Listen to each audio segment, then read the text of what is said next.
we've gotten another Halo look, and not only have we gotten a trailer for the multiplayer, but we've also gotten a multiplayer overview, where they sit down and talk about what's new, what they're gonna do, how it's gonna play, and I am extremely into it. Like, I love what they've done. Not only like have they fixed up the game visually, like it looks fantastic now. Like, I think last year's trailer looked fantastic as well. I could see that there were issues with it, definitely. The textures weren't completely there, but holy shit, they've really fixed it. Cause like you just look at like Master Chief's armor, and there's these little bumps, these little scratches in the armor, and the light, the way it hits it, the way it reflects off of it, the way it bounces around in like little creaks and shit. It's fantastic. They've done a stellar job with how the game looks now, and I'm excited to play it myself. I'm excited to just look at it. I am just, wow, fantastic job, guys. I, however, want to talk about something very specific in this video. I want to talk about the multiplayer, and specifically the Battle Pass, because what they talked about today with the Battle Pass is that they're basically fixing one of my biggest issues with it, because today's Battle Passes is FOMO. And a very bad type of FOMO, because I think FOMO is it's a very good tool to use for players, because FOMO is a way to make you like, yeah, you have this little fear of missing out, and you know that you can partake in it easily. And I think it's a good tool to build excitement and to build desire for your game. It's a perfect market strategy to get people into it. But however, it's a tool that can be very easily abused. And I feel like that's something that has been happening for the past, past decade, with the way microtransactions have been working and the way time-limited content has been working. Like, you look at Fortnite, and you have a Battle Pass that's around for one season, and when that season is gone, Battle Pass is gone. You can never buy it again, you can never use it again, it's gone. And what they're doing in Halo Infinite now is that if you buy a Battle Pass, it's yours. It's yours to keep. It will never go away, it'll never be outdated, you will always be able to finish your Battle Pass. And not only that, but the next season comes around, and you'll be able to purchase the last season's Battle Pass, no problem. And you can choose which Battle Pass you want to go with. And I am so grateful for the way they're handling this, because it's perfect. It's just perfect. Because you're finally addressing my biggest issue with how destructive and aggressive this FOMO is. Because I struggle with FOMO a lot. Because I want to complete the game, right? I want to get every single armor piece, I want to get every single doodad, I want to get the lore, I want to get the la everything. And when you have battle passes, that's like, okay, you gotta pay $10 now and you gotta play for 100 hours, or you're not gonna get it. That burns me out of a game really quickly. It was one of my biggest issues with Sea of Thieves. Video coming soon, hopefully. I really want to talk about that game. And it's one of my biggest issues with World of Warcraft, because when the season is done, well, a lot of content goes away. You can't get it anymore. And I'm like, okay, well, cool. But battle passes, I have my issues with them. And it's not that it's like payment that you pay to get it or anything like that. I think it's a good way to like keep the game afloat. They're obviously going for a free-to-play approach when it comes to the multiplayer this year. So yeah, no, obviously you gotta get money somehow. And yeah, you're gonna entice a lot of people to play the game through the campaign, but yeah, no, some people just want to play the multiplayer. You gotta get the money somehow, and I think that Battle Passes, it works, especially when you're doing it in this way, and I am really happy. However, I have some feedback that I want to give you, and that is, Battle Passes are really boring. They're linear, they're straight line, and they're not very fun to unlock things in. I'm talking specifically here, to use as an example, about the Master Chief Collection's Battle Pass. Because it is a Battle Pass. It's a Season Pass, but it's a Battle Pass that you don't pay for. And it's linear. It's a straight line, and yeah, there's some goodies sprinkled around in there, but it doesn't feel very impactful to get them. I think one of the biggest issues there is, first of all, that it's a line, and secondly, the sound design. Because when you click an icon and you get your item, it doesn't feel impactful at all. It's a little, a technology sound, I guess? It doesn't feel very Halo, right? And I would assume that you want your things to feel Halo when you're playing, well, Halo. So I was thinking to address that, for each like level you go up in the battle pass, you have little musical cues, right? So when you don't only just press and you unlock it, you gotta press and hold it a little bit, right? You gotta charge up the icon, you build it up, and at the same time this little music cue builds up, and you can use some classic music, you can compose something new, whatever you want to do. Here's just a little really badly thing I did, just ripping old music.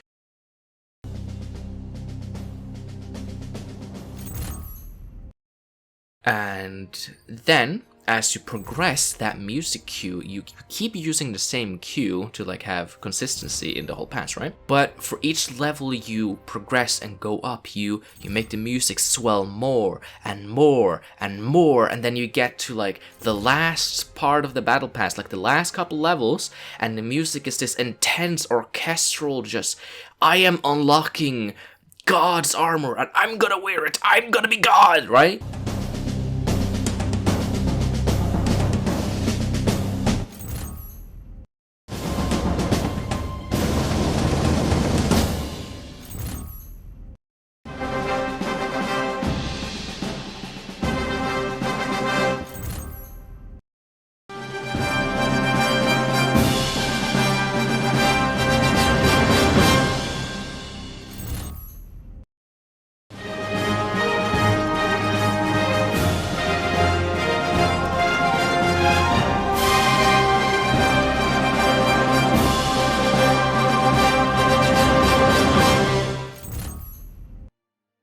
You want the player to feel this immense like joy, this empowerment through the music, and maybe you make it longer and longer and longer that you have to hold down the button.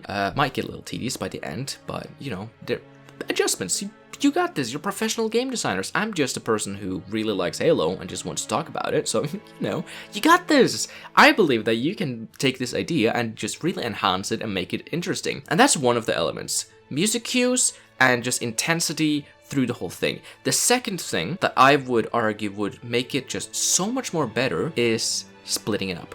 What do I mean when I say splitting it up? Well, I mean, like, I think it's a solution that just goes back, way back in the times, in the form of skill trees. You start at the bottom, say you have 3 trees, right? Or you can have one main tree that just branches out, but I think it would be nice to have 3 different trees with like 3 different types of cosmetics. Maybe one focuses on vehicles, one focuses on armor, and one focuses on, say, guns, just as an example, right? And on each of those trees, it just goes up and it branches out into like little subcategories or something like that. Another idea I had would be to have 3 different armor sets. So say you have one armor set that is Forerunner, one that is Human, and one that is Elites, right? Just base some armor sets off of that, and like you go through and then you go to the top, and at the top you get like a full armored set that is specific to that category. And at no point do you like lock yourself into this tree or this subcategory, right?